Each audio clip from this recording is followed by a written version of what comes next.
What's up, everyone? Welcome back to the Ana character guide for Tekken 8. This is part 2, where we're just going to talk about strategy and gameplay. The first part covers all of her move list and stances and properties and all that stuff. More of a reference just to show you here's what the character does. This video, we're just going to talk about how to implement those things and the way the character is designed to work from a gameplay perspective.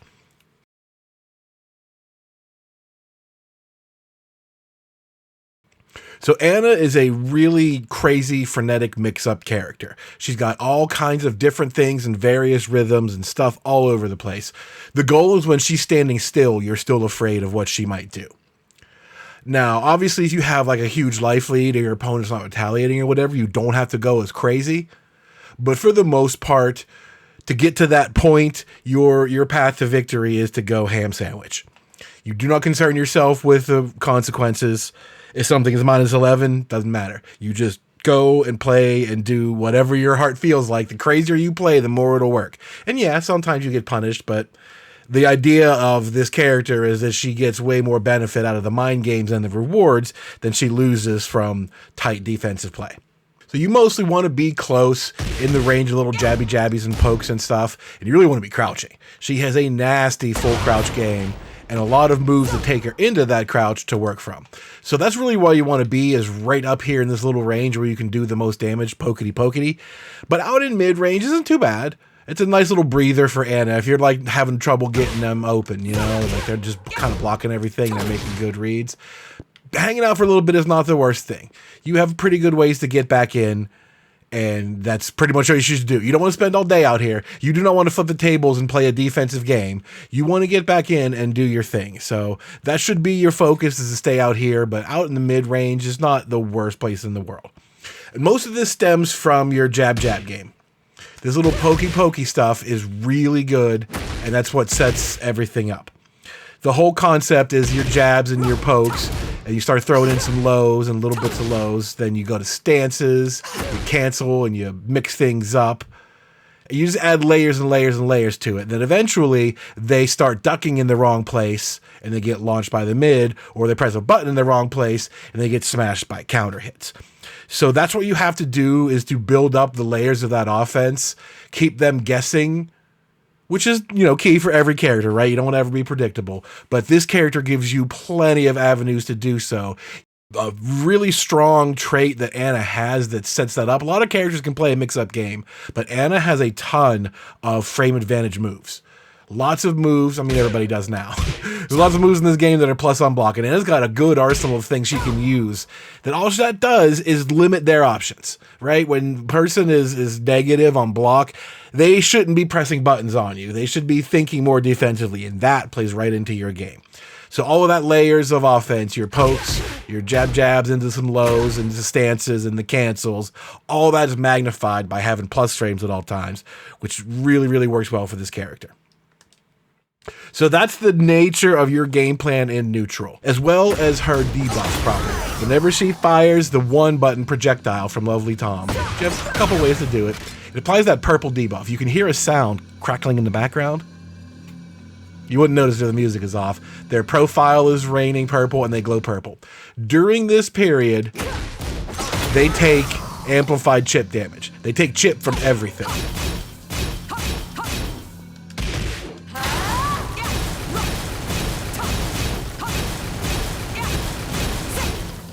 Right? Like all of that. That's 10 seconds of me just pressing shit. And she takes tons of chip damage. It wears off when she hits Ana. When the opponent strikes Ana, that goes back. Kind of like the key charge state works. It's active until somebody gets hit. That's the way it works for them. Them getting hit doesn't do it. Them blocking doesn't do it. They have to hit Ana. When they hit Ana, the state is over. So it can really add up a lot. If you get one of those situations where you can just apply that for free and then, you know, they can't get out of trouble, that's just going to start really frustrating that chip damage. And then all of a sudden they're dead because the combo killed them off in a game where they're designed to be able to take their turn and regenerate chip damage. So if you could get that flow going on, you can end matches really quickly because of extra chip. It takes away their ability to do the same to you. Because every time you lay hands on your opponent, you can see you regenerate health. So if you're able to keep them from doing that, you can end the match very fast thanks to that debuff state. So that's kind of cool. You're not going to see it everywhere, but you could end combos with it. You could end combos with that version of it instead of the damage version, for example. There are places. So when you can do it, do it. It definitely helps up. And it really matches the steamroll nature of the character. And her heat mode is honestly just ineffectual. It doesn't change much of anything. It buffs her projectile games. Things like this. That becomes a 3 blast attack. And she gains the ability to do like that jumping bazooka blast. She can do it off of a different string, and that's it. That's all heat mode does. So it's not really consequential. It's not something you have to factor into your game plan.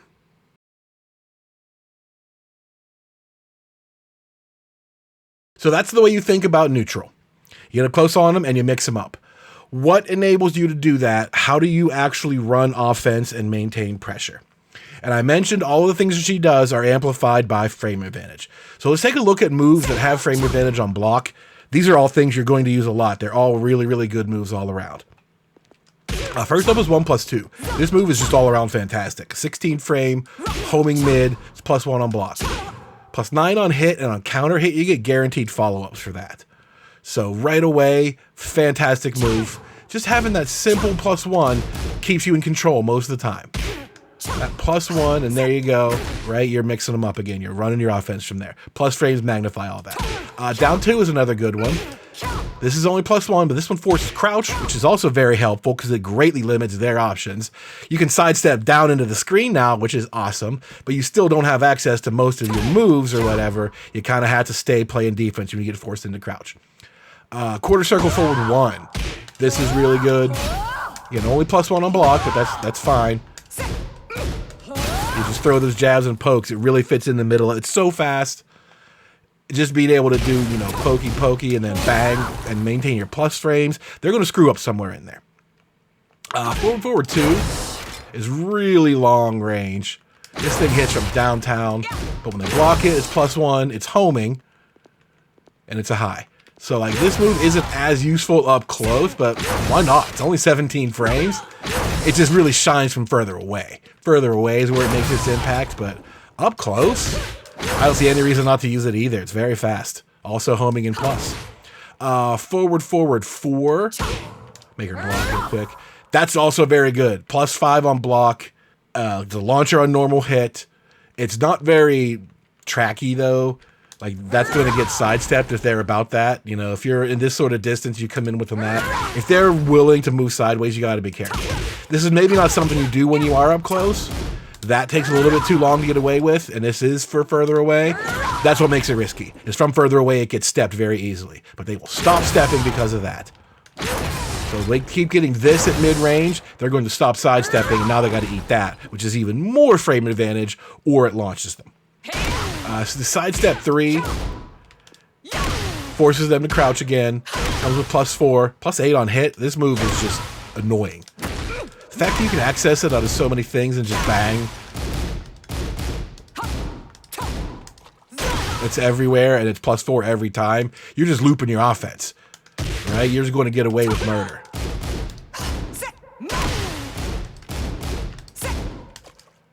Over and over again, +4. So that's a really good move too that forces crouch. Hammer stance, your 1 is a modified version of that elbow that's a heat engager. It's even better. It's +6 on block, I think, something crazy. But it is an actual heat engager. So that's a very good move to have, plus frames coming out of you everywhere. Hammer stance 1+2, this big overhead chomp is +6 on block. As is the 3-hit version, 2, 1, 2. +6 force crouch, like you can't do anything from that. You can't do anything. Anna gets to just run all over you again. You know, every single time she gets that, more of that. Oh, just endless plus frames. The character's nuts. Chaos Judgement has 1 and 2. Chaos Judgement 1+2, also on block. Forces crouch. +2, excellent move. Can't get enough of it. The last one worth mentioning that's a good frame trapper is the Bazooka Blast being +4 on block. Like, for example, we'll mention it later on. When you do down back 2, on hit, that's guaranteed. They cannot get out of the way of that. You just fire, pleasure time 1, they have to block it, and it causes debuff and block. There's nothing they can do. Not to mention that's also +4, so you're going right into your mix-ups again. Right? All over the place, debuffed, and nothing they can do. So, All of those moves are fantastic for boosting your offense, letting it loop because they're paralyzed by plus frames, and just keeping them making bad decisions. They're never going to feel like they have a moment to act because like, no, not yet, no, not yet, all the time with all those amazing plus frames. Not to mention everything you do that's plus on hit, right? Most moves are designed to be plus on hit. You hit them with a 1-2 jab, plus 8. Look at all that, right? So you have all that too. Anytime you hit them with like regular stuff, you know, there you go, plus 4. That's all it takes. Those are the moves on block that we went over. So those in addition to landing any hit. Pretty much anytime you're poking and they guess wrong and get hit, plus frames are yours. Run some more offense. Some low pokes that are going to force that, right? Like down forward 4, they're not going to react and block that. They have to guess. So anytime you're in the middle of offense, you just throw that out, boom. Plus 5. Down back 4. Little bit quicker. Or a little less risky. I think it's about the same speed, honestly. Oh, actually, it's slower. Down forward 4 is a nice frame advantage. Down back 4 has also got a good frame advantage, but you go into hammer stance, which isn't quite the same thing. It's much less risky to do that. But both of those, again, you're in such a good situation there. More plus frames, just like that. Right? Like, that's really hard to do. Go for that high, do the same thing, go for the mid. It's crazy what she can do. Down 4-1 cancels are also really good at this. You can cancel it in the sidestep, and you can cancel it into Chaos Judgment. That's a free low hit, and you're going to get that mental frame advantage off of it, because they don't know what's coming next. Like, you don't really want to do down 4-1 too much, just because sidestepping into something else is way better. I also want to talk about sidestep too. This is a crouching situation for Anna, but not them, and it's 0. So technically that's not an advantage, but I think mentally you're going to do just fine from there, right? It also puts you in your crouch state, which is an advantage for you, right? You have so much good crouch stuff. So technically it's 0 and not plus or whatever. Doesn't matter. As far as your other strings go, things like this cancel and stuff like that, and going into hammer stance. On block, those are usually not very good. -2, they're going to blow you up. If they're waiting for that opportunity and they block this and you go into hammer stance, they can hit you right there. Your fastest hammer moves are not going to be able to interrupt them. That's what frame advantage is for, right? If it hits, party time. +4, there's nothing they can do about that. They'll get counter hit if they try. But on block, they can hit you. So you got to kind of be aware of that for the most part. Your job is to keep it so that they are not aware of anything like that. Right? That's so frenetic to look at. They're not going to see those opportunities. Just be aware that canceling strings, you know, like that, you are at a disadvantage. They can totally hit you right there. It's a technical frame disadvantage, but it's a mental advantage if you think about it that way. They're not, if they don't take the opportunity to stop you when they can, you're winning. So that's the nature of frame advantage and how to leverage that into more layers of offense. Pokey stuff into a simple, just, you know, plus frame, and then you can go for something even bigger next time. Start canceling into stances, build on top of it. If they don't stop you, keep going. If they do learn how to stop you, then change it up a little bit. Go for something completely different right away. Go for a different path. Start with a low, go mid, whatever it might be. That's up to you to stay fresh, and it's up to them to defend it. So if you got to make that adjustment in your game sometimes, so be it. You got plenty of stuff to do it. Frame advantage really, really, really helps. I can't stress that enough. The more you have it, the more damage you can deal to them. It sets everything up.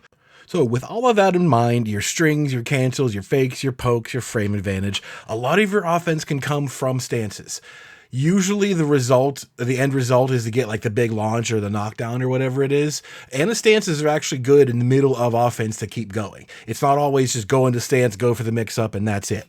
A lot of her choices and paths can continue to sort of loop, let you keep going, which is even better than getting your rewards. You get your rewards, and if you don't, you get to keep going. It's pretty amazing. So all the stance details and stuff are covered in the main video about moves. So I just want to talk about like the applications of them and how to properly use them, what it all really means. As far as your hammer stance, so to start with all of your strings where you hold forward to cancel into hammer, like 1-2 forward and 2 forward and all that. On block, they're not that bad. You can generally go in a stance and you're not too worried about it. 2 forward is the only one that's plus. And even down forward 3-2, it's only -2 in a stance. It's not that bad. You can still run mix-ups from there. Just be aware that they can blow that up. And if they're a smart opponent and they're on point and ready to interrupt your chances, that's where one of them is. So be warned. On hit, you can do whatever you want. That +4, anything you want to. That's good stuff. 2 forward is a gift because it is still plus. You get a counter hit. You get that for free. That's pretty good. All of your up forward 2s that go into it, like the string enders, the third hit versions of that and everything, they're great on hit into stance, and on counter hit, they're launchers. So those are all really good ways to go and use your stance. So you can pretty much go to stance anytime you do one of these strings. You don't have to worry too much about it. Chaos Judgment is a little bit riskier.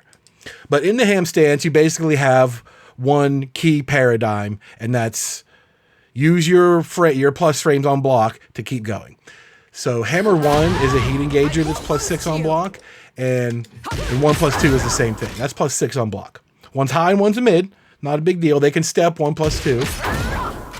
But it's your job to keep them honest so they don't do that. So you have a low. You have hammer low, that's a homing move. And you have hammer 2 strings that are not going to let them track. In fact, 2-1-2, that whole thing that ends with the 1 + 2, they can't step that version of it. This hit stun will not let them step, so they got to hold that whole thing in the +6. 2-2 only exists to keep them from trying to duck in the middle.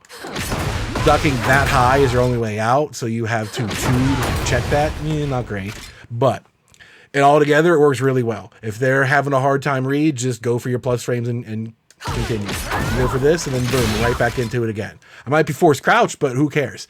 If you do this and you're in forced crouch, you know what I mean? The options are still great. So the hammer stance lets you keep running your offense when they get blocked. Obviously, if they get hit, you're going to town. You've got the heat engager, you got the knockdown, the pressure, whatever. It's also cool to mention that 3 and 4, even though 3 is a low and 4 is a mid, they both go under highs. That 4 is extremely evasive, will beat jabs and hit them too, which is kind of neat. So if they have a jab tendency, you've got high crushes. If they have a stand there and do nothing tendency, you go through your frame traps, right? If they try to sidestep, you've got a homing, etc., etc. And the cool thing about it is you have a throw. These throws are just like the nice bonus. They're super duper fast. You get tons of free damage if they're not on point to break them. They just kind of multiply the stakes a little bit. So your goal is to keep going after hammer. If you're feeling like you can go hammer into chaos and back and forth. So rather than like being predictable, you can do something a little bit crazier. And go for those that way. So ham is meant to get some good rewards, and if not, keep going. Chaos Judgment is mostly just all rewards, right? You don't generally keep going after it. It is, you get your mix up or you don't, and that's it. More of a conventional stance. But it's a little bit harder to get into, as I mentioned. Most of your strings that cancel into it are bad gaps. Like when you cancel something like that, those are pretty big gaps. Even on hit, a lot of them are negative. Down 4-1 is probably one of your best to take note of. That's a quick little pokey and you get a stance. That's pretty fast.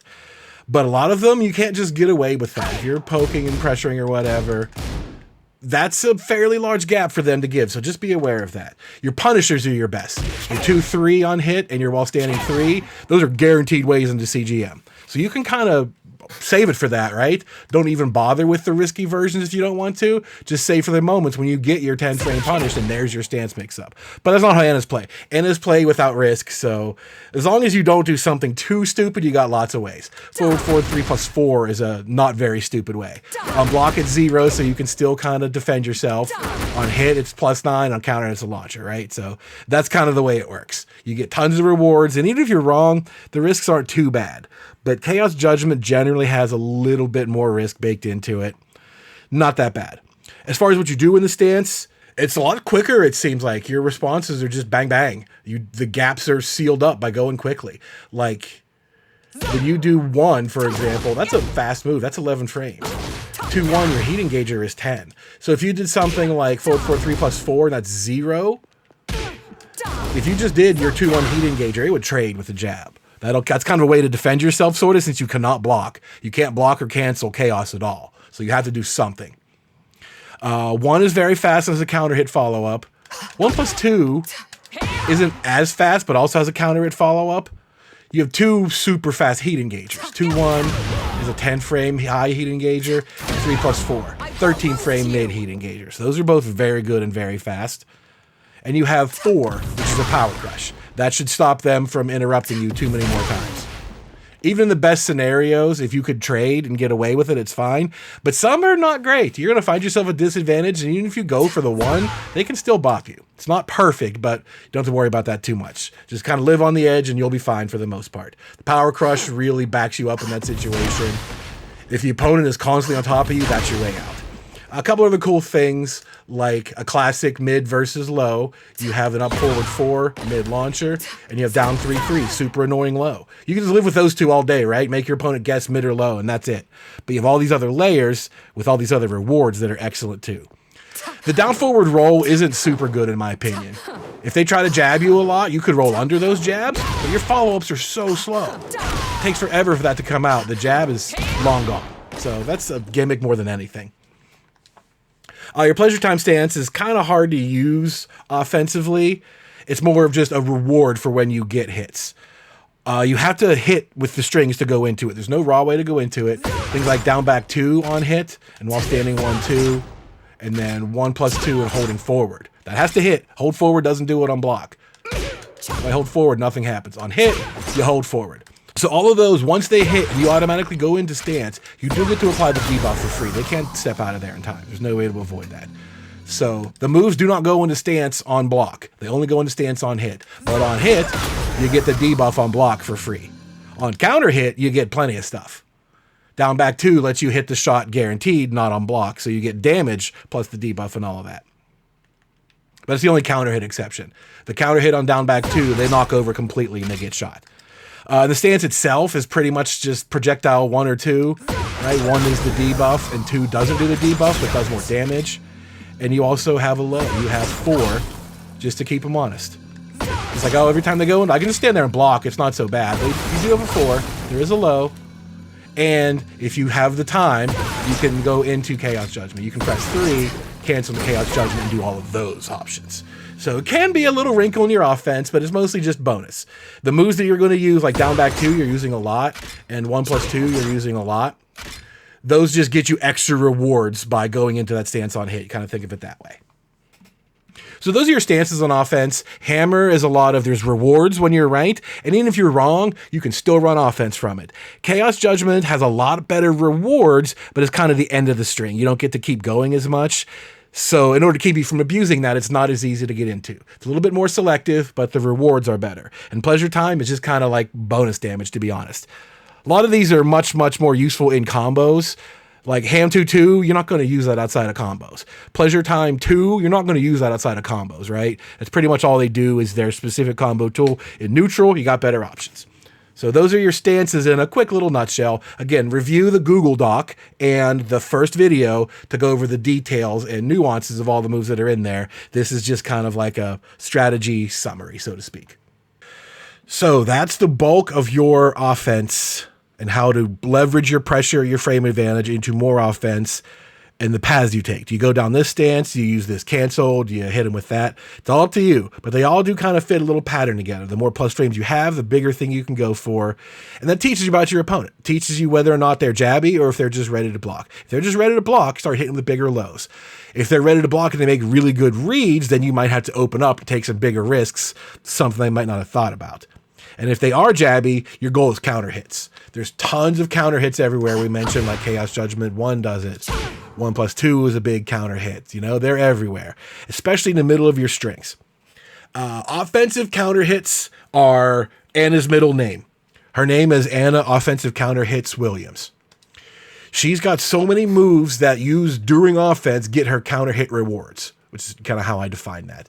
It's not like defense. It's you actively doing stuff, running your offense, and you get rewarded with counter hits because they pick a bad time. So among those, quarter circle 1. We talked about how easy this is to just slap it in the middle of offense, stuff like that. You get a whole launcher when they do that. It's +1 on block, so they're just sitting there blocking. They finally make the mistake. Counter hit launched. Can't argue with that. You can just throw this out all day.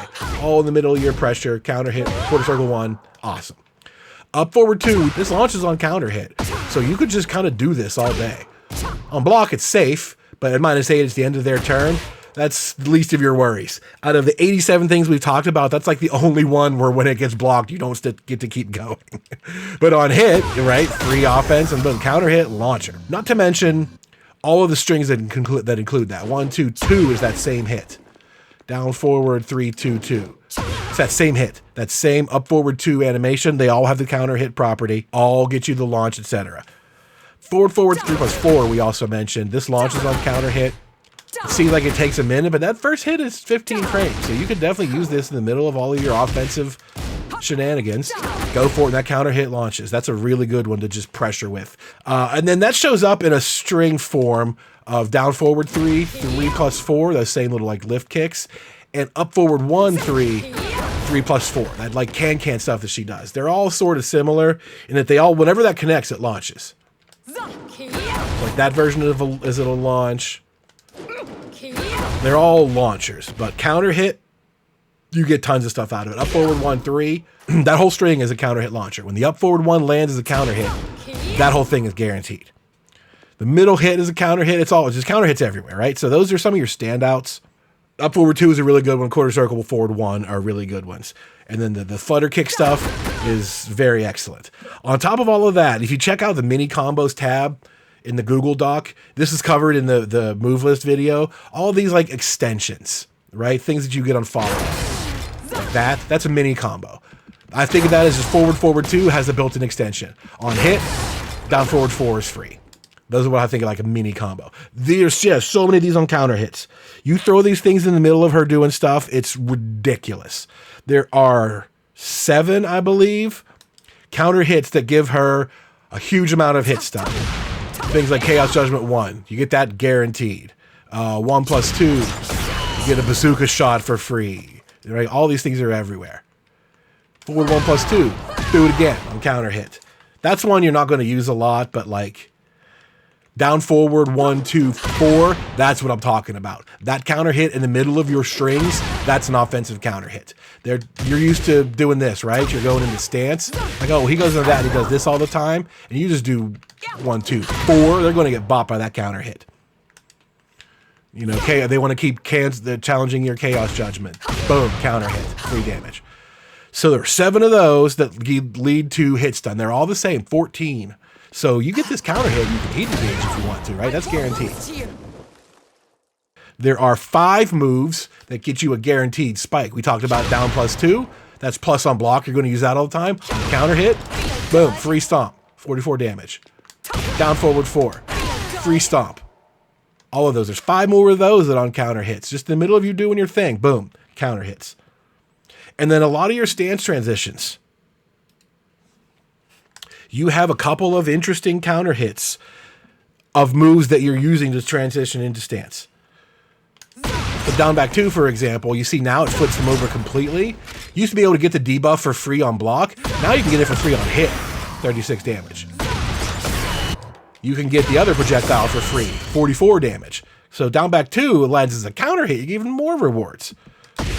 2, 3 we talked about as your 10 frame Punisher into Chaos Judgment. The 3 by itself, they having a counter hit by that, which is kind of weird. Heat Engager, guaranteed. So there's several more of these as well. Your down back 4, the less risky low that goes into Hammer. Well, it's a counter hit, Heat Engager guaranteed. So that litany of counter hits, just damage everywhere. You're going to get 40, 50 damage every time you touch them. So that's what you ultimately want. Like, yeah, you can get them caught in a mix-up. You keep going for lows out of Chaos, and you get them with a mid-launcher, sure. Counter hits are just, they'll start coming on their own, right? You'll see counter hits you didn't even know were counter hits when you get your opponent, like, really on the ropes. So that is offense. That is pressure. That is using your toolkit the way it's designed to pile on and pile on and pile on and not let go.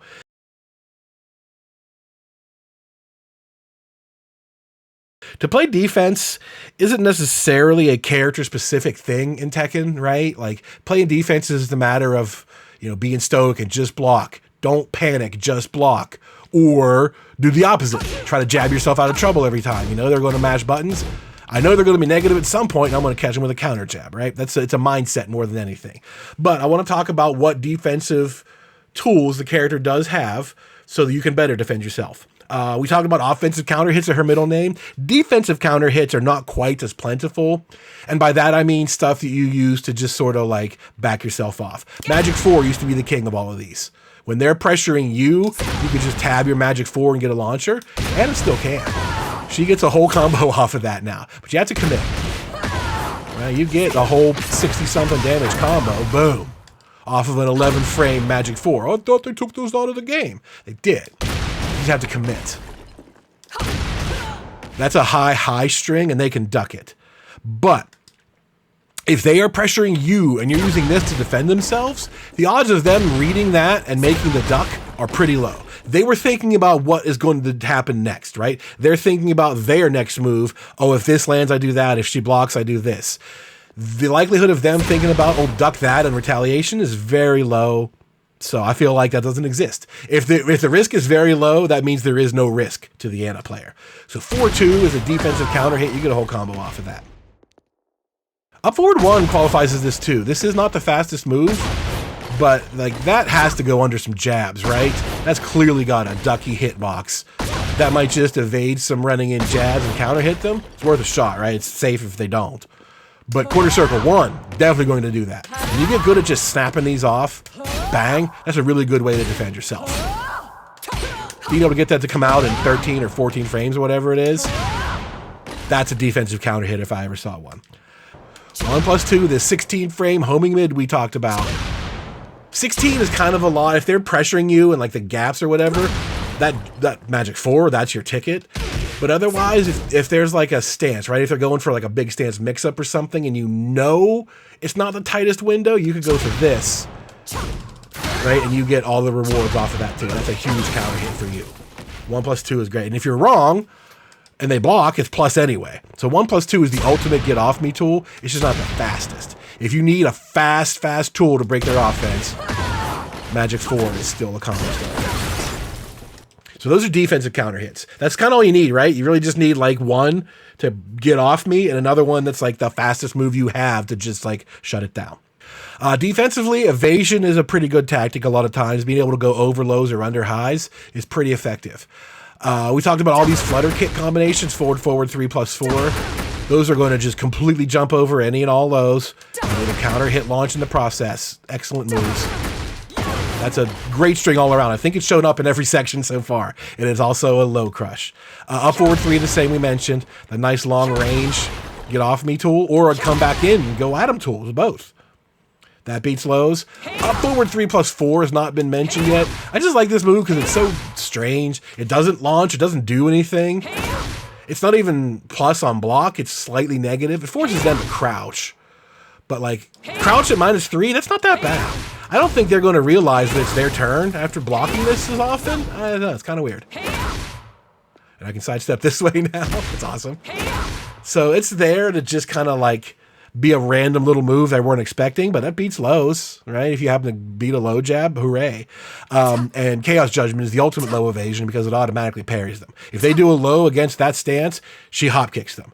She does that for free automatically, and it always works. There's no getting around. I'm not seeing anybody go for the low and trigger that and it not work. It's like a canned animation. So if that's your worry, Chaos Judgment is your ultimate low deterrent. The idea is if lows are their thing, using these moves more often will benefit you. Same thing with highs. If they come in and they want to do high, they try to defend themselves with their Magic 4 and counter jab you. Your moves that go under highs are excellent. Quarter circle 1 will do that. Down back 1. And holding down leaves you in crouch, which I think is probably the best way to do that. That's just more of a crouch setup tool than anything else. But down back 1 isn't too bad for that. Down 3, 2. This string is a little bit different now, but it will counter hit a jab attempt for what it's worth. Running 3 will slide under it. You can do these pretty close now. Tekken 8 made instant running really easy to do from up close. So in a heartbeat, that little low slide, and you catch a counter hit, you get guns. Cool stuff, not too bad. Hammer 3 is the same thing. When you're in hammer stance, that low goes under highs big time. As does hammer 4. Hammer 4 goes under highs too. So them jabbing you out a hammer is not a good option.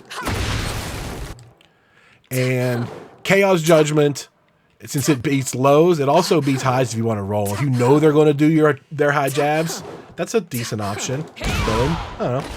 It's just a move that evades highs. If that's something you think you need, cool. And if it happens to, occur all on its own, even better.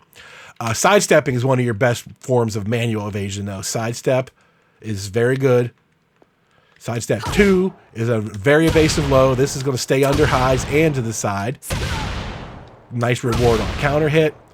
And it's 0 on normal hit, so you can kind of still run offense from this. Sidestep 2 is great for that. Sidestep 3 gets you the knockdown and all of that. It's plus on block. Sidestep 1+2, if you got a clean whiff, if you cleanly evaded what they were doing, 1+2 is a launcher. And if it wasn't, if they didn't do anything, you do this and you take your turn back with your +4 and your crouch. That's the real evasion, is sidestepping. Assuming it works, right? There's plenty of stuff in this game where, like, though the third hit will just get you. Like, if you do this string, you can step that bop at the end of it. You can step it to the left. But if she steps to the right, it'll hit her. It won't launch her, but it'll just hit her. It's the weirdest interaction. And the game is full of it. So sidestepping is not perfect, but on paper, that's your best way to evade what you think they're going to do. It works on many things. A quick evasion and launch, that's your answer. If that's not your speed, if you're not willing to evade, you'd rather just go right through it, this game has Power Crush for just that reason. Hit back 1+2. She has while standing 1+2. And Chaos Judgment 4. They're all mids. They all knock down. They're all like -13. They're standard issue Power Crushes. Get you out of trouble. If you can't figure out a way through their offense, that'll probably do it. And lastly are reversals and parries. As far as I know, she just has the basic Tekken 2 style reversal. Back plus either throw button, grabs highs and mids, reverses them for damage. Classic reversal, works on most everything. Obviously, there's exceptions like laser beams and headbutts and whatever. Reversal break is a thing now. But she has the classic attack reversal. And on top of that, we talk about Chaos Judgment. Chaos Judgment automatically parries lows, and it reverses throws. If they try to throw you, Anna will flip the throw back and hit them for it instead. So if reversing your damage is, if you're the style points type, you have a basic attack reversal. You're like, all right, I know they're going to counterattack me as soon as I do this. Every time I do this, they counterattack, reversal, and you'll get them. So you can avoid stuff, you can go right through with Power Crush, or you can grab their arm and flip it on them with reversals. That's Anna's defensive set of properties. So I think that's about it. That's all you need to know to get started.